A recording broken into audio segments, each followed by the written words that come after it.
Los 7 pecados capitales forman parte de la cultura occidental y de las religiones cristianas. Han servido como ejemplo de lo que en teoría no debería ser o hacer una persona desde el punto de vista moral cristiano. Aunque independiente de las creencias personales, esta idea es bastante popular y se encuentra muy arraigada dentro del pensamiento colectivo. La existencia de estos pecados ha aterrado, pero también fascinando a los seres humanos a lo largo del tiempo.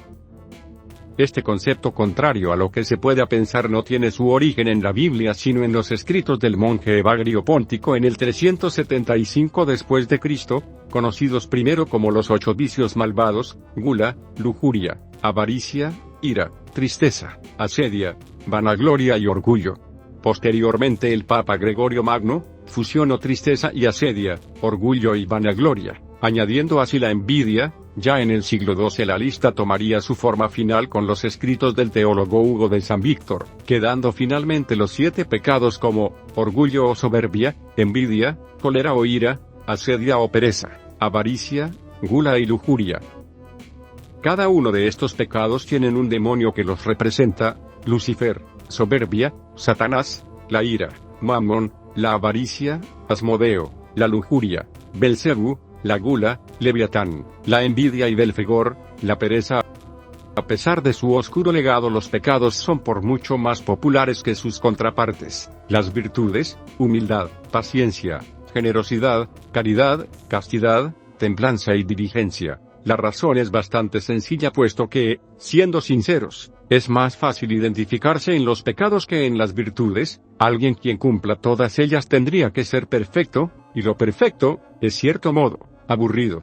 Los pecados describen facetas de la personalidad humana, los cuales están presentes inconscientemente y que no podemos evitar. De hecho, si nos ponemos analíticos y rebuscados, es muy fácil identificar los pecados en medios diversos, esto debido a que en vez de pecados podríamos identificarlos más como arquetipos. Los arquetipos son pensamientos y convenciones compartidas de manera colectiva, por lo que es fácil que de manera individual sean identificadas.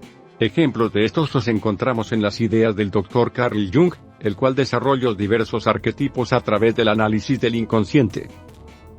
No por nada dentro de las llamadas teorías hechos por fans, la de los 7 pecados capitales fue en su momento bastante popular y fácil de aplicar, como la ya clásica que aseguraba que los personajes de Bob Esponja están basados en los pecados capitales. Por ejemplo, está claro que Don Cangrejo sería la avaricia, Plankton la envidia, Calamaro la ira, Bob la lujuria, Arenita la soberbia, Patricio la pereza y Gary la gula.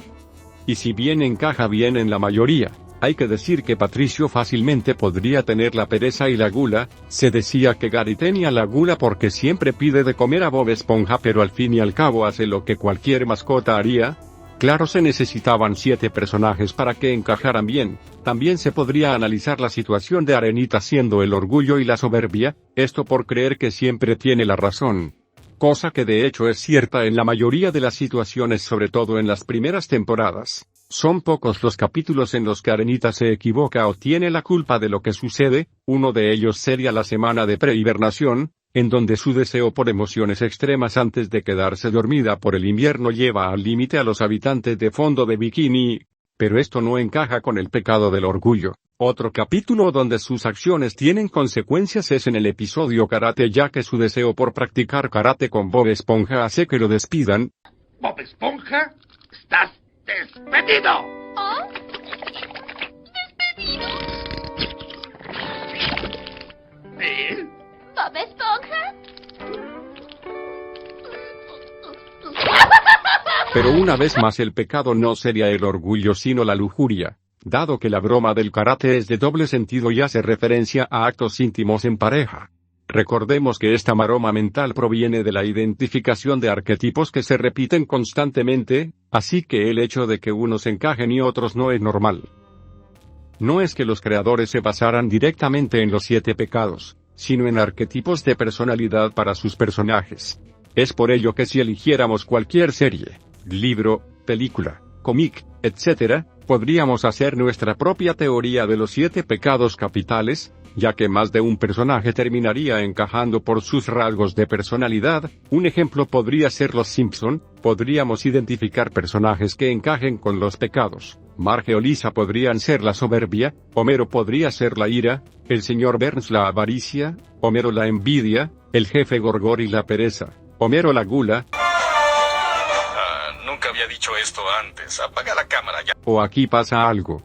Sí, y es que si lo pensamos bien, Homero tiene los pecados. Es perezoso, come demasiado, envidia a otras personas, tiene sus momentos lujuriosos, se irrita fácilmente, ha demostrado ser avaro y es orgulloso, pero eso no lo hace un mal personaje. De hecho, en muchos casos Homero ha demostrado cosas y acciones positivas, es decir, si visto desde el punto moral con la que se crearon la idea de los pecados, Homero sería el máximo pecador. En ese caso Flanders sería lo contrario, un hombre todo virtuoso al ser su opuesto. Pero el amigurijillo también ha tenido sus malos momentos, y con el tiempo su fanatismo religioso lo llevó a convertirse en el ejemplo del término flanderización, el cual se presenta con el tiempo y declive de los personajes al exagerar el rasgo característico del personaje. Visto de esta forma, los pecados capitales serían llevar al extremo dichas características de la personalidad.